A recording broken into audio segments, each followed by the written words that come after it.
Hello, and welcome to this webinar on the governance of religious diversity.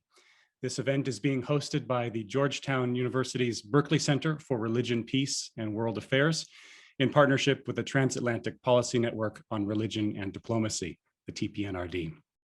My name is Judd Birdsall, and I serve as a senior research fellow at the Berkeley Center, where I lead the TPNRD project.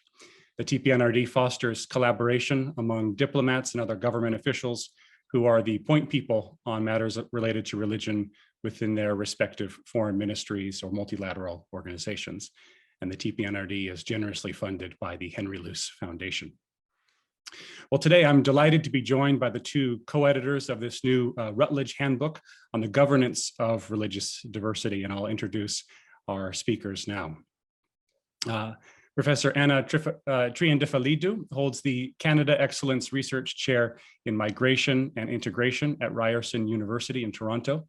And she was previously based at the European University Institute, the EUI, where she held the Robert Schuman Chair on Cultural Pluralism in the EUI's Global Governance Program. And she's also the director of this major international research project on religion, diversity, and radicalization that's funded by the EU and produced the handbook that we are discussing today. Her co-editor is Tina Magazzini, who's a research associate at the Robert Schuman Center for Advanced Studies at the EUI in Florence, where she researches different models of religious diversity governance.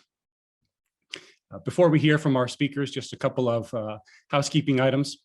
This webinar is being recorded for the benefit of those who aren't able to be with us for this live event. The recording will be put on our website within the coming days, and all of those of you who registered for the event will receive an email with a link to that video once it's online. After the initial presentation of our speakers today, we'll have a time of audience engagement, time of Q&A. If you would like to ask a question, you can do so by clicking the Q&A button in the bottom of your Zoom window, and a box will pop up where you can ask your question.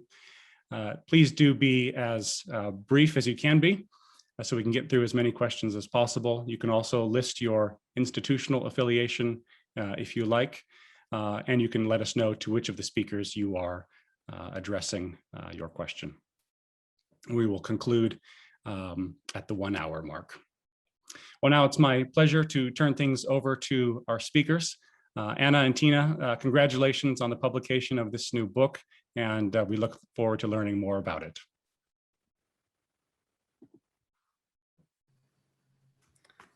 Many thanks to Jude, Ruth, and to the Berkeley Center for making this happen and organizing this event. I must say that even though at this point we should be kind of used to these online events, it's still a bit strange not to have had any occasion to share this publication or to discuss it since it came out a few months ago. So it's I'm really grateful for this opportunity, and also that in these circumstances it's an amazing audience, and possibly we're reaching out to more people across the world than we normally would at an in-person event, which is kind of what this work, what this research is about in its kind of global comparative approach and scale. So without further ado, I will try to share my screen. So the title here, Belonging and Believing How Faith Fits in Around the World, is what we thought could sort of summarize what this volume is about for this short blog that we wrote for the TPNRD blog. And the handbook on governance religious diversity is coming. It recently came out, but it started really a few years ago. And I thought that I would say a few words of sort of the genesis and the work group that collaborated in this project. And then while it's impossible to really summarize a whole handbook in 20 minutes, we thought we would focus more on sort of the comparative dimension and the main takeaways. And then we can open it up and discuss and respond if anybody has some more specific questions about particular aspects. So the project that this book comes from is Radicalization, Secularism, and the Governance of Religion, European and Asian Perspectives. GREES as an acronym, which is kind of easy to remember. And what this tackles, as Jude had mentioned in the introduction, is really global trends on how these different processes and dynamics of secularization on the one hand, radicalization, and their interactions between states and religion operate in different countries and in different regions around the world.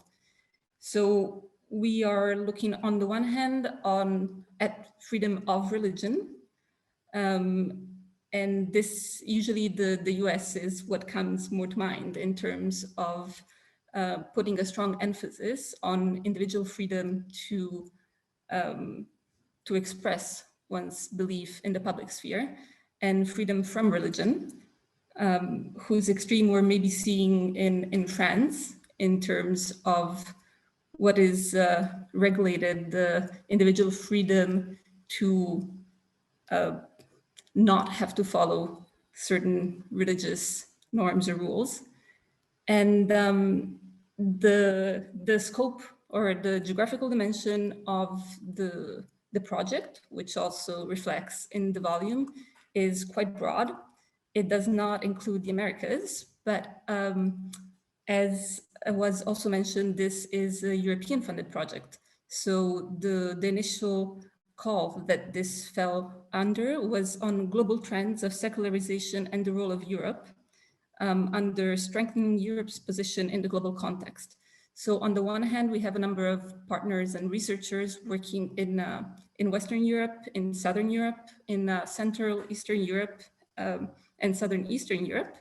But also we were really interested in kind of taking away the exclusive focus and what often ends up being a Eurocentric approach, and taking Europe as a starting point, but really putting on the same level and applying the same sort of methodology to also countries in the Middle East and North Africa, in South and Southeast Asia, and the Asia Pacific.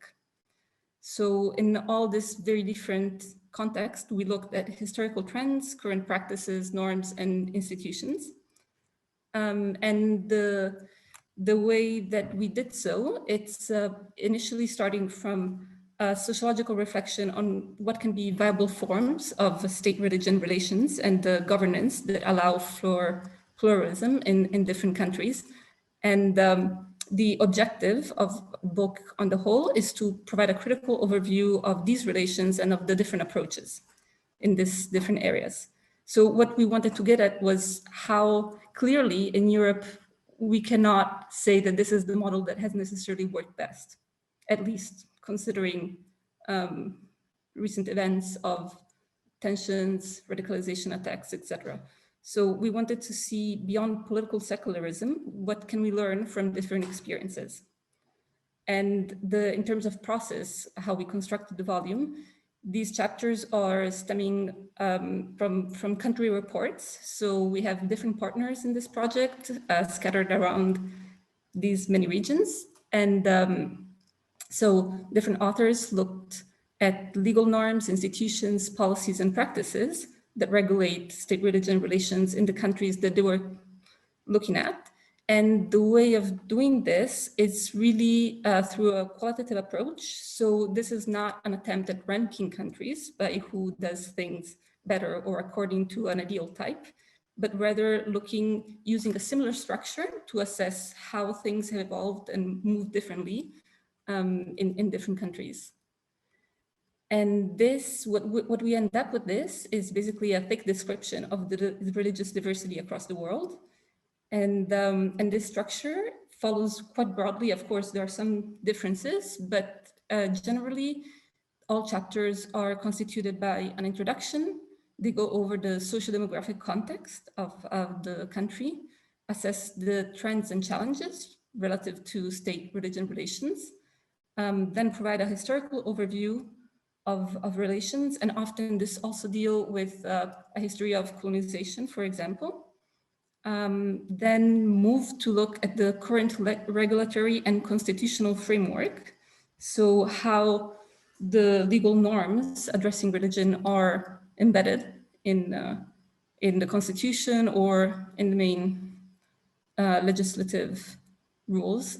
And finally, there's some kind of conclusions that try to point at how we can compare some of these countries with each other. Now, I should say that this volume, this is what the aspect really focuses on, the state-religious relations. But in the Weather Project, we also look at how dynamics of violent radicalization that are either religiously inspired or attributed work.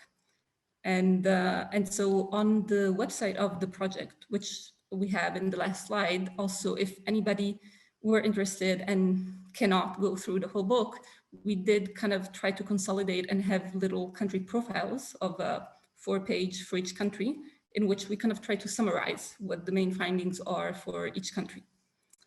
So regarding what the main similarities and differences are between these world regions, this is the last chapter of the book, which I will let Anna elaborate upon, and then we can open up and discuss broadly.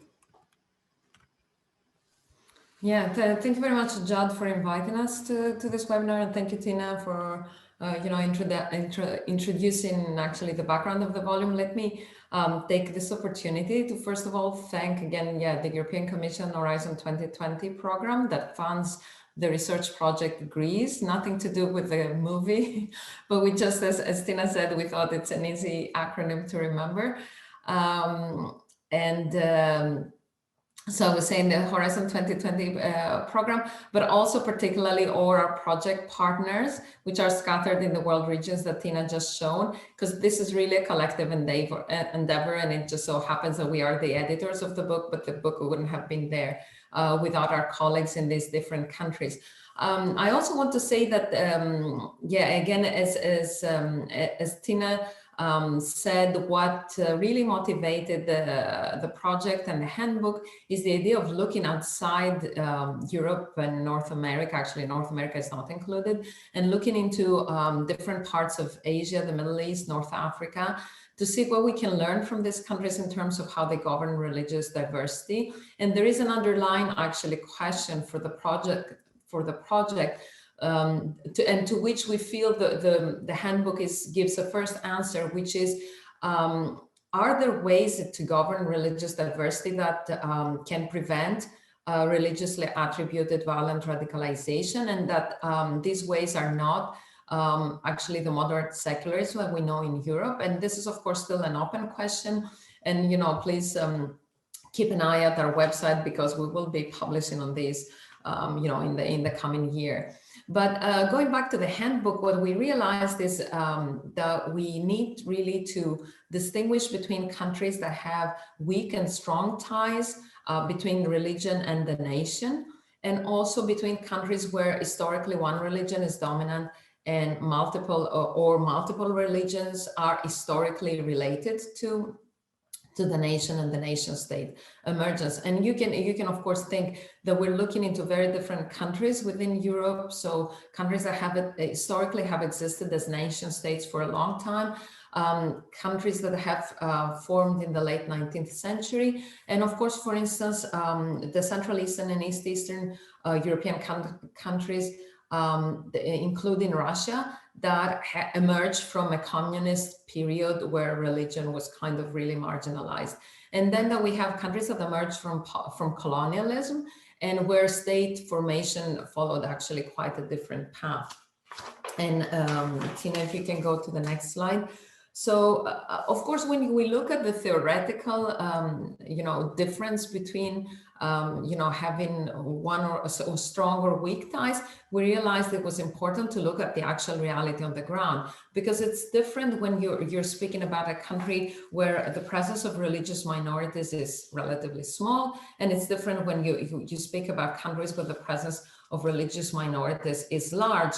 And so the two elements have to be considered together, and you can find these reflections in more detail, as Tina said, in the concluding chapter of the handbook. I just want to give some highlights here in terms of, and do not move the slide, Tina, because I was looking at whether we have. So, for instance, some countries have strong ties with a single religion, and typically in our case was that of, for instance, Greece on one hand with Christian Orthodoxy, but also Turkey with Islam, and the North African countries, Morocco, Tunisia, and Egypt. And on the other hand, we have strong, what we call strong plural ties. So countries that have a strong ties with religion, between the nation and religion, but with many religions. And this is the case typically of India, Indonesia, and Malaysia, which emerged after independence, after decolonization, which emerged with a significant ethnic and religious diversity that is embraced by the state. And then we have another two kind of, I would say, ideal typical cases in the sense that they would be the handbook case that you'd have in a course. So like Bosnia Herzegovina and Lebanon, and their complex arrangements. So this is just to give an example of strong ties with one or more religions. And then when we're thinking about weak ties with a single religion, for instance, that includes Italy and Spain and Catholicism. And of course, we can debate how much there is a difference between, for instance, Greece and Italy in that respect, or also weak ties with one religion we find predominantly in the former communist countries. So Bulgaria, Hungary, Lithuania, Slovakia, Russia. And when we're looking at weak plural ties, a case in point is Germany. Another case in point is Australia. But interestingly, also another case in point is Albania, where there's weak ties with religion, but where, again, historically, we've had both Islam and Christian Orthodoxy. So this is just to give you a sense of the variety of these ties. And then looking at the size of minorities, of course, our, how can I say, our cutting points were a little bit arbitrary, and we can discuss how scientific that was. But we thought under 2% of religious minority means really, really small and probably not very visible in the public space. And then we thought between 2 and 10% is a significant, how can I say, size of religious minorities, but then over 10% is different again. And then we realized that then there was another distinction that we had to do with when you have religious minorities between 2 and 10% and a single majority religion or more than one majority religion. And there, let me give an example. So typically France or Belgium would be in the 2 to 10% of religious minorities, but a single dominant religion, while Germany would be in the other category, 2 to 10% minorities, but more than one dominant religion. And similarly, for instance, Australia would be in the single religion, but Lebanon would be in the many religions. So this is, and you can see, of course, that within these categories, we have very different arrangements, and I'll speak about this in a minute. Then we realized also that it was important to look at the level of non-believers. We've been debating a lot in the handbook of whether we should treat the non-believers as one more minority or whether this is a different dimension. We decided it's a different dimension. And there again, just to give an example, for instance, it's interesting that actually under 2% of non-believers we find in South and Southeast Asia, so India, Indonesia, Malaysia, and also in North Africa and Turkey.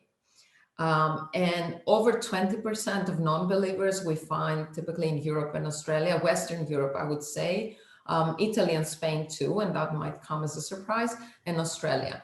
And it's interesting that in the former communist countries, they are in between, because again, there we had two intermediate categories. So we find them in the 2 to 10%, 10 to 20% of non-believers. This, of course, is more to inviting us for further thinking. I would be happy to answer questions in that. And Tina, if you can change the slide. I'd like now to say just before concluding, and because I'd like to hear your questions and have an opportunity to debate, just to say we tried to come up with regimes of governance of religious diversity, and we came up with 4 broad categories. So one is absolute secularism, and that's typically France, and you may also argue against us because it was almost created to accommodate France and make the difference between France and other arrangements. Then we have moderate secularism, where a lot of the countries fall in, primacy of religion and hegemonic position of religion. And if Tina, you can go to the next slide, I can explain a little bit the differences there. So you see, and that might come as, quite intuitive, that many of the countries across the different parts of Europe, and even if they have very different histories and very different current arrangements, fall within the moderate secularism. So where, the importance of religion is acknowledged as a historical phenomenon or as an element of public life, but where there is not an absolute, but quite a significant separation between church or religious institutions more broadly and the state.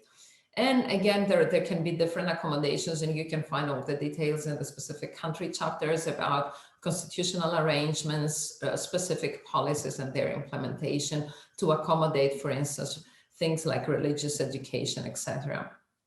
Then I think it's interesting to pay a little bit of attention into the distinction between primacy of religion and hegemonic position of religion.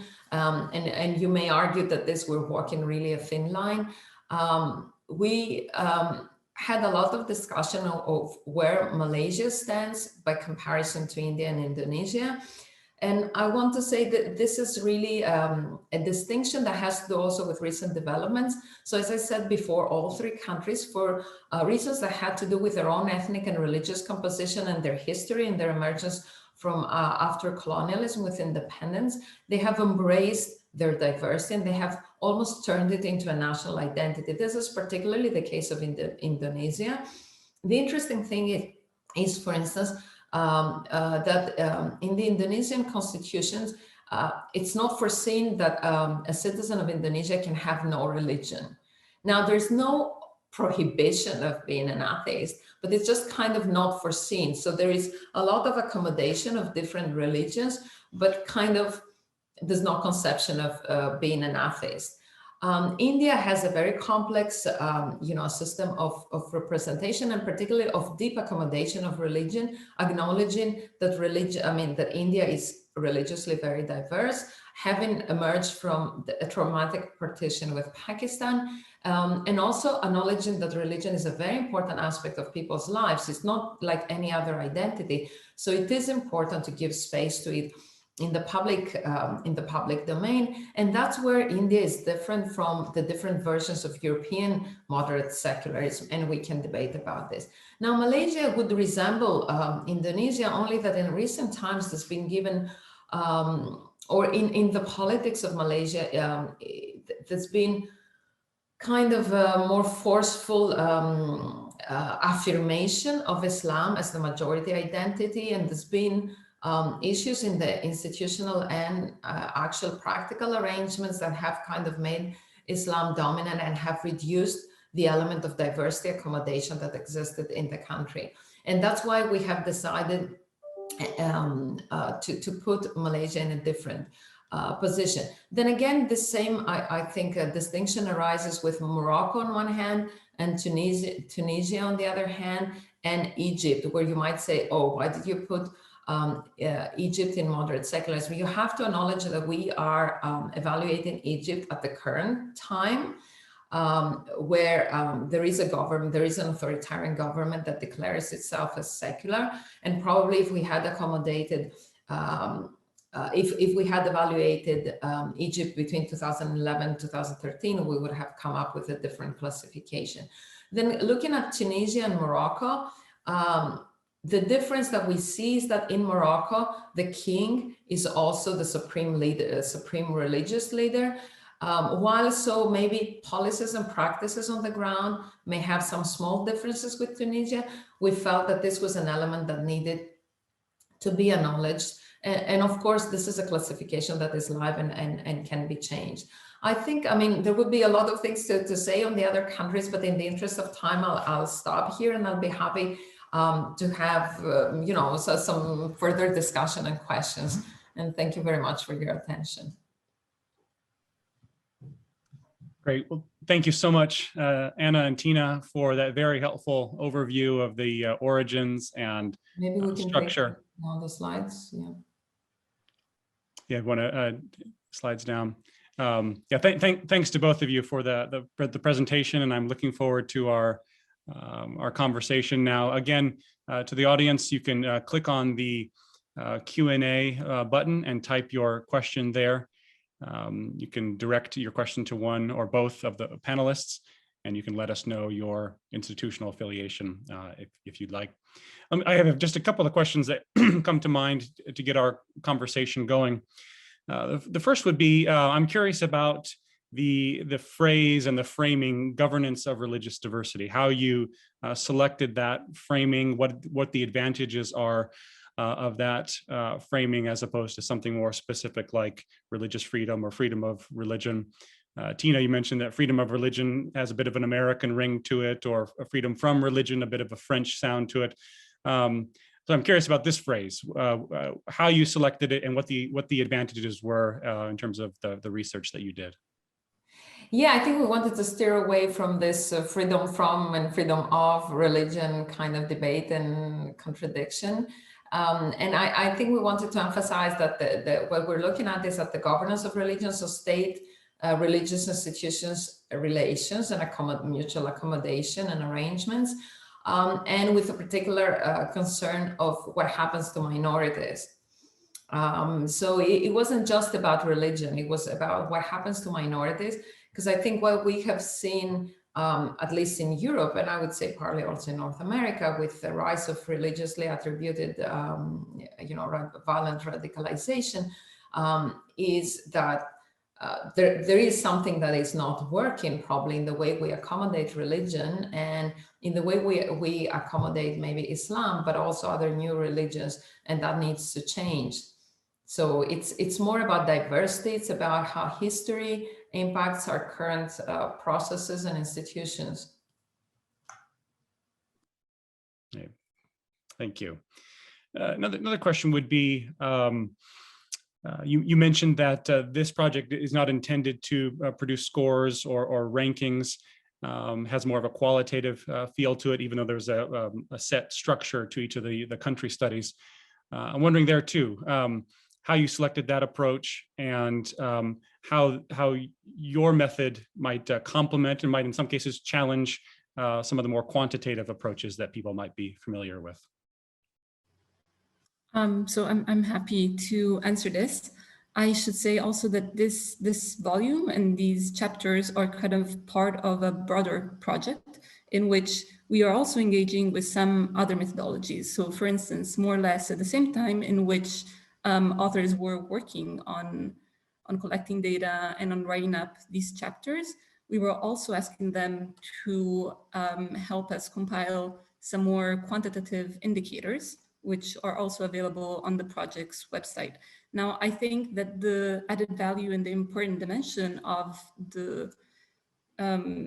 this work is that, exactly as you said, it's not hierarchical, it's not a ranking, and this thick description, what it allows us to do is not to start out from ideal types. So something like the ranking on freedom of religion would start out saying the ideal freedom of religion is a score X, and whoever gets the closest is doing better than, I don't know, 2. Whereas here, in terms also of methodology of how we wrote the chapters, and then we kind of peer reviewed them with each other. So I was working on Southern Europe, and my work got reviewed by colleagues in India and Malaysia. So we also got insights from very different perspectives. And I think this is enriching on the one hand for working inductively. So not starting out with an idea of what is the best way to govern religion. And on the other hand, what it offers us is, and this also has to do with your previous question on how we come to conceive of this governance of religious diversity, is that, in my view, one of the takeaways of this volume is that there is not one single model that is a best fit for all cases. So, of course, there are shortcomings to this methodology in the sense that it's not a blueprint that can just be taken and replicated to anywhere or applied to any other year. It's something that is very context dependent, but within those constraints, it gives us a lot more nuanced information on the kind of practical reality. So I'm just going to close like with one quick example. For instance, in the case of Italy, there are very different relationships of the state between Catholicism, the main religion. Then there are another 11 religions that are institutionally recognized and acknowledged. But then Islam, which is the second most practiced religion after Catholicism, has no legal status whatsoever. So then it becomes a little bit difficult to just attribute a score because the state behaves very differently towards different minorities. And so in something like a ranking, you can have very different situations that end up having the same score for very different reasons. And what we wanted to do was kind of unpack that and give a little bit more descriptive information. Thank you. That's very helpful answers, Anna and Tina. I'm delighted to see a number of questions coming in. And so let's go to our audience questions now. Thanks to those who have asked already. And if you are inclined, feel free to submit your question. We'll try to get through as many of these as we can. Here's one that picks up on something that Anna mentioned briefly, and that is from Pierre-Luc Dupont at the University of Bristol. Could you please explain why you decided not to conceptualize non-religious people as a religious minority? Yeah, thank you. Well, first of all, thank you all. I see the chat is on fire, and then thank you all for your comments and questions. And just one short answer, because many people, and rightly, are asking, so what do we about other countries that we didn't cover? And I'm afraid on that, of course, we can give our impressions, Tina and I, but we don't have true scientific knowledge to cover them. And I would think there could be very different arrangements in, for instance, Pakistan or Nepal or Bangladesh, or also China, Japan, Korea, compared to, but I think our scheme could hold, and it would be interesting to expand to those countries. In terms of what we didn't feel, and I wrote in the chat that I would invite you to have a look at the film, because in the film where we discuss how religion is part of people's civic identity and their notion of citizenship and membership in a political community, we felt that being non-religious is not, I mean, there can be no spectrum where you have, it's like apples and bananas. You cannot put atheists as one religion. But that, and that's why we felt also trying to classify the countries, it wasn't making much sense. It was making the table very complex. So that was our feeling. I'd like to answer another question, John. There's this question about the most favorable arrangement. Yeah, I think, and then I'll invite also Tina to comment on that. I'm not sure that, I mean, yes, the idea of the project is to try and find whether some arrangement works better than others. I think we are finding that secularism is not neutral, and everybody knows that, including moderate secularism. And there is probably room for going beyond that, without that meaning then that you give a hegemonic position to religion, but rather that you respect people's feeling and how they want to relate to their public space. And I would say, and I know several of my colleagues in the project would agree, I mean, there was an idea when we started. Modi was not, I don't think he was yet in government in India, or he had just started, so he hadn't had the chance to implement his new policies, including their citizenship law. But India before that was close to a different model, where it was not secularism, but it was deep respect for religion, but it was very strong accommodation of religious diversity. And I'd like to give the floor to Tina to add. Okay, so many interesting questions. I'm not sure where to start or whether we will get to all of them. But just to kind of pick up some of what Anna was saying, indeed, and this was, yes, part of kind of like a a large and ongoing discussion, but the fact that we didn't include atheism as its own category in the book does not mean that individual chapters do not explicitly address that issue. Some of them do.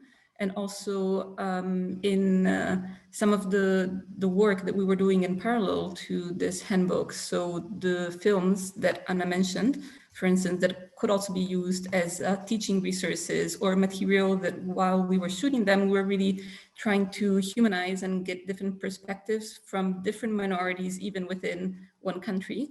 And one of the examples is from the humanist community in the UK, for instance. And so I think we are engaging with that discussion as well, to some extent. Now, I'm seeing that there are some questions regarding setting the thresholds to a particular percentage of minority religions and census type data. Now, while we did construe these broad categories in order for us to conceptualize and try to have the different realities speak to each other, I would like to not reduce it or overemphasize this kind of strict putting certain countries in boxes, because as some of the other questions point out, there is a strong temporal dimension. And as was discussed during the presentation, some countries that right now fit in primacy of religion, maybe 5 years ago, could have been in the hegemonic dimension, and vice versa. But I think that it is, we always need some kind of categories in order to address specific topics. So it's something that also enables us to think, on the one hand, at the regional level or at a comparative dimension, which is something that we are now trying to take from this work and do. So part of this project is not over. We're still working on it and building on this handbook to also think how these regions develop and how, and looking a little bit more now in the regional kind of historical dimension of how they emerged and how they now took the shape that they have. Yeah, and Tina, your comment there leads on nicely to the question that J.R. Fitzgerald from George Mason had asked about the temporal dimension here. I think the handbook gets into issues of trends, but so he asks, I'm interested in your spatial typology. It strikes me that there is a temporal dimension. For example, we might consider that Turkey moved from the absolute secularism category to the primacy of religion category in the 21st century under Erdogan. Or other countries, for example, the US, which is not one of the cases, might seem to shift slightly from administration to administration. So he asks, is this temporal dimension something that is taken into account?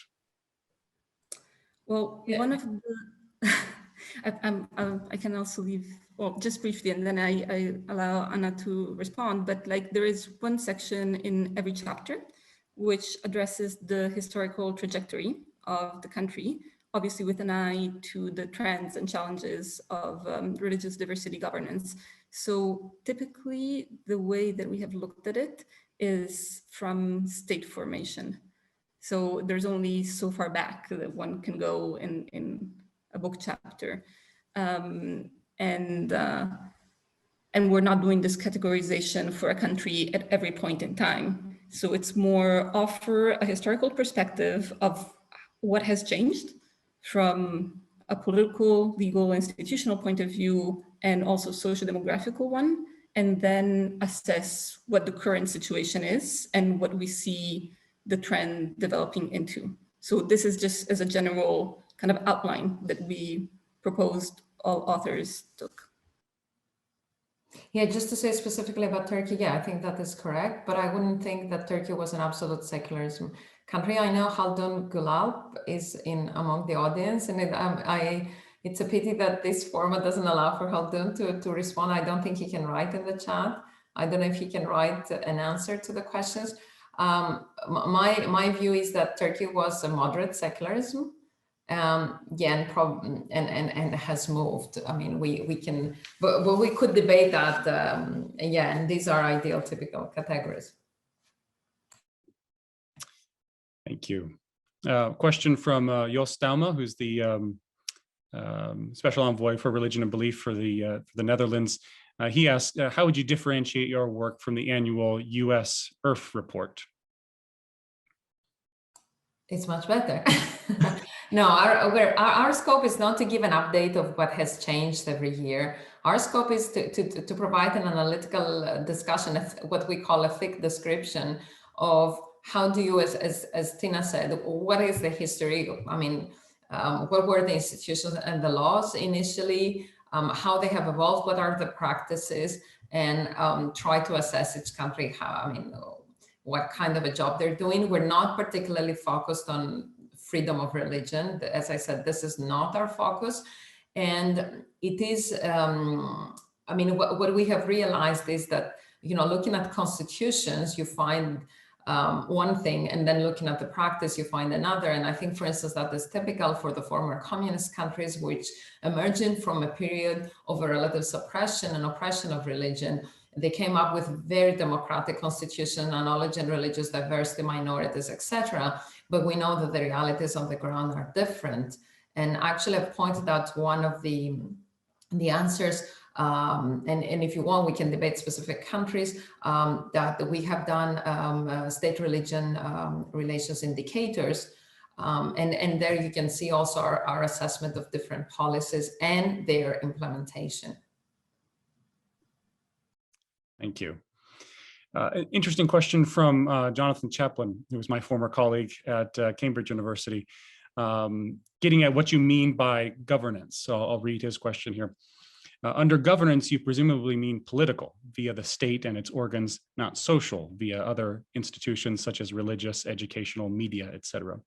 What instruments/modes of state governance did you examine? For example, prohibition, recognition, public privileging, legal regulation of activities, licensing, registration, definition of property rights and zoning laws, etc., etc. And did you discern interesting patterns there? Well, I would say that this is one of the aspects in which there is really great differences across different countries. And so this is also one aspect in which maybe it's different from something like the US IRF report, because the weight that some of these legal or institutional aspects have is not the same. So what we did was we allowed for significant liberty to authors in different countries to not only answer these questions, which, they're in all chapters, there is an analysis of recognition, the explicit place and way in which religion and religious diversity is tackled at the constitutional level, in laws, in courts, but also to what degree this legal aspect is close to, or how much discrepancy there is from that and the reality on the ground. And so it also should be noted that not all of the countries covered are democracies. So there's also an aspect of kind of how do we talk about the same issues in different contexts in which the same words might not mean the same things. And so recognition, it might be used in the same way in certain constitutions, but might translate in very different ways. So I think what is helpful is that in most, if not all chapters, there are concrete examples in how controversies emerge, into how they're tackled, and how they are resolved or not. I don't know if that helps. No, it certainly does. Thank you, Tina. Another question is from Maretta Bilda. She's asking about the placement of Israel on the scheme that you developed. And also, the question of what you see as the main takeaway from your research for diplomats. And just to build on that, there was a bullet on your final slide, Anna, where you said something about a key takeaway is whether the patterns of exclusion or exclusion are based on religious affiliation. I'm curious to know what exactly that means and what the implications would be for policy. Well, first of all, on Israel, I know a few things about Israel, but I don't feel in a position to say where I would put it. And I'd be happy to hear in writing the thoughts of the person asking the question. In terms of what is the main takeaway, yes, I think, and I skipped that slide in the interest of time. Yes, I think one main takeaway is that there is an increase in politicization of religion, and we notice that in different world regions. So I would say we've noticed that in the Middle East and North Africa. We've noticed it in several European countries, and also our friend and colleague Tarek Madoud, who I know also is in the audience, has written extensively about it, how in the last 15 years and more, a religion has become a really important dimension also of discrimination rather than race or ethnicity. And it has particularly in Europe. But we also see the politicization of religion in, for instance, Southeast Asia. So what I said about Malaysia, and there's been tensions too in India, and we know that in the last couple of years, very much so, and in Indonesia to a lesser extent. So yes, there is an overall trend of politicization of religion and instrumentalization of religious identity. I think that is a key takeaway for a diplomat. Thank you. Tina, did you want to add to that? Maybe just briefly to add to that, something that, I'm sure that everybody in the audience knows, but it's worth just reflecting upon, is the data availability and data collection issue, in the sense that most countries do not collect census data on the religion of their population. So this also means having to use proxies or having to investigate how certain organizations go around collecting the data. And in many cases, what we see is that country of origin or nationality in mostly immigration countries is often used to estimate the percentage of a certain religious community. And so in that sense, it's also challenging to make sort of very base numbers assertions on that kind of thing. And regarding Israel, that's a case that I think would have been great to have, but the part of the reality of this kind of studies, it also emerges from the experts and scholars that have contributed to this work. And the fact that we do not have an Israeli partner means that while a lot of work was done and Jewish minorities are covered in most countries, we didn't feel that we could really have a separate chapter for Israel.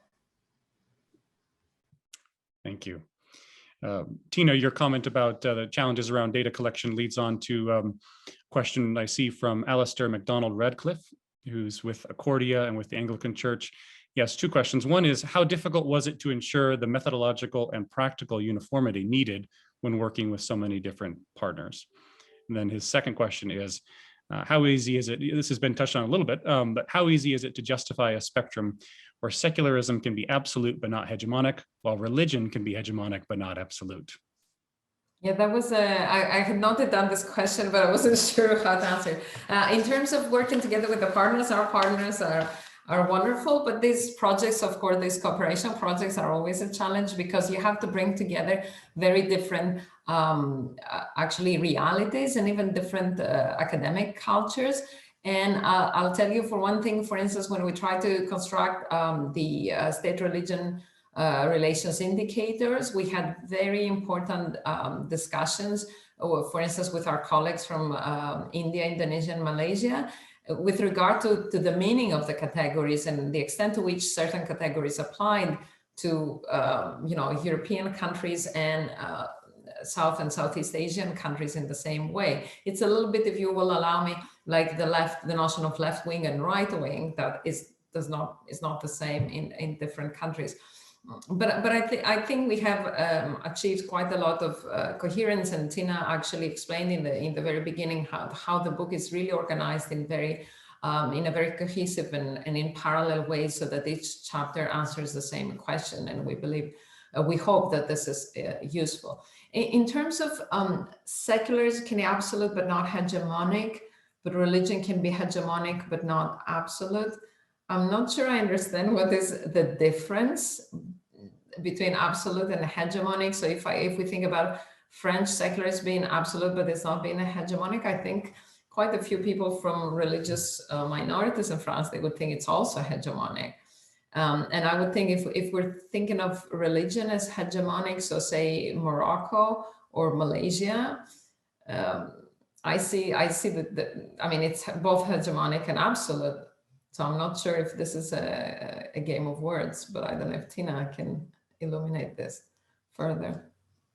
No, I agree. I wonder, like, maybe this is taken from the wording that we use in the categories, in which we construe one of the options as hegemony of religion, but in the part of secularism, we speak about absolute secularism.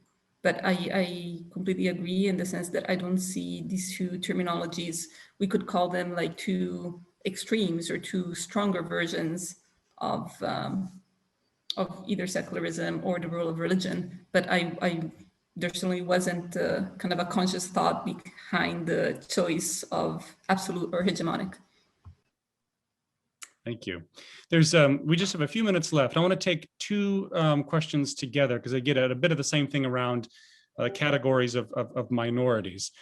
So one question relates to those contexts in which you have people identifying with multiple religious traditions, such as in Japan, where depending on how you measure, there are more religious practitioners than there are people because of people identifying with 2 or 3 traditions. And then another question related to that, Rosalind Hackett from the University of Tennessee, where she asks, by operating with the category of religious minorities rather than minority religious groups, doesn't that favor larger non-mainstream religious groups as opposed to smaller non-conventional religious movements and communities? Might there be a case for working with both categories in some contexts? She says, for your information, I work on the public recognition and regulation of new religious movements and indigenous religions in sub-Saharan Africa. So a question about identifying, conceptualizing, measuring religious minorities.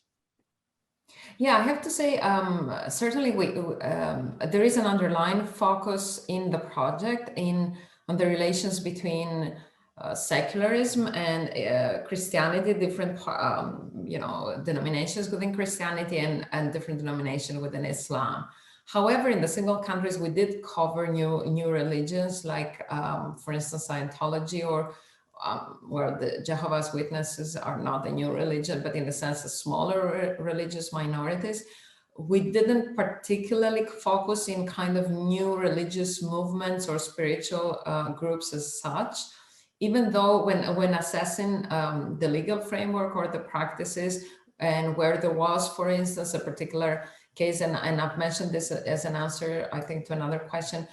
For instance, Greece and some other former communist countries have laws against proselytism that actually can be seen as acting in suppressing religious diversity, because minorities and such small minorities are targeted as being actively proselytizing.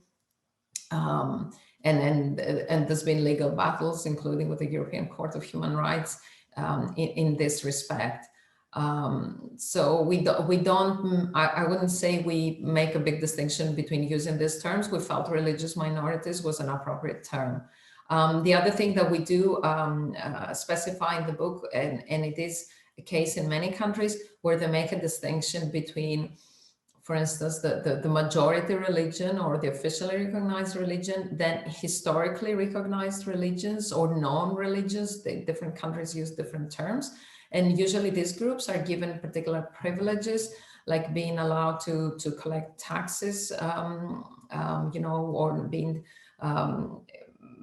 allowed to be tax-free, you know, but others, so newer religious groups or groups that do not satisfy certain conditions are not able to do this. This is typically a case of Islam in Germany because of the federal structure of the country and the fact that Islam would have to become a recognized religion in each and every federal state. And that has posed important challenges in achieving the status of, I think it's called public law entity, which would allow for certain privileges.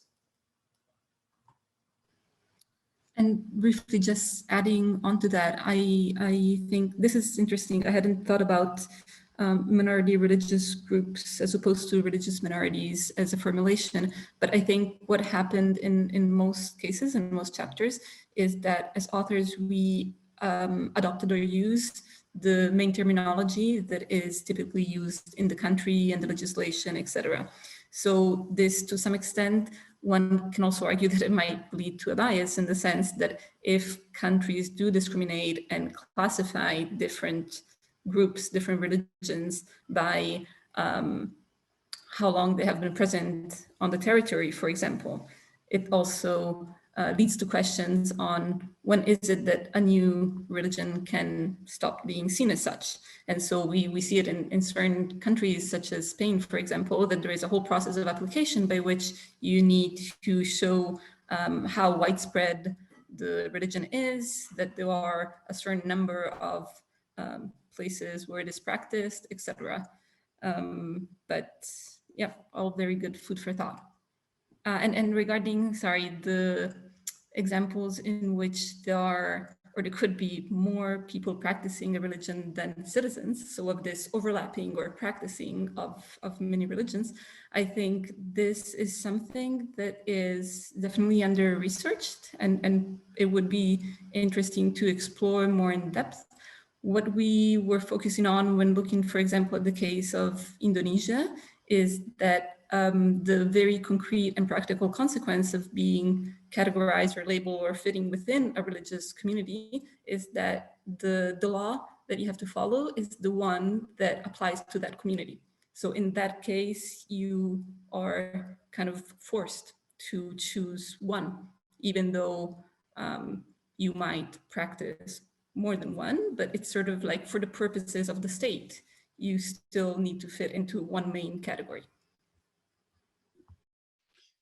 Thank you, Anna and Tina, for engaging with so many of these questions, literally from around the world. We're coming now to the end of our time, and I wonder if I could just ask a final question, and that is, I'm curious about what reactions you've received to the handbook, either from minority communities and majority communities themselves, from scholars, from governments. I'm just curious what you've received so far by way of reaction, and then if you could tell us a bit about what's next for the GREASE project. Oh, thank you for this question. Well, I wish the governments were reading the handbooks that academics produce. I think what we're not that optimistic that governments would read our handbook. What we have done to get our word out, and I've also put this in the chat. Actually, we have created these 2 short documentaries. And particularly the first one is, I would say, kind of almost an audiovisual precursor to the book, because it shows how people live their religion as an aspect of their civic identity and their citizenship, and how and this includes people from very different religions, which are minority or majority in a given context. And I think that is invites really for reflection about the different ways in which religion is accommodated and how people deal with restrictions that they face or certain prejudice and the tensions between, for instance, your national identity and being of a minority religion. And they also reflect about how the climate has changed in some countries recently. In terms of our next steps, there is, I mean, as I said, there is an underlying question in the project that we're trying to address, and which is, what can we learn in terms of the ways in which we govern religious diversity, and whether this can prevent or address religiously attributed violent radicalization. And I keep using this long string of words, religiously attributed, because we want to make the distinction that it's not religion that leads to violence, but it's rather violent radicalization that happens for different reasons, and it is religiously inspired or religiously attributed. And I think there we have some still some legwork to go into trying and see how it has worked in the different countries. And you can imagine there are also some limitations, because in some countries it's not even safe for our colleagues to speak about these issues openly. So we have faced such issues. I may not even want to name those countries, but I think people can imagine. And I'd like to give the floor to Tina to add to these final questions.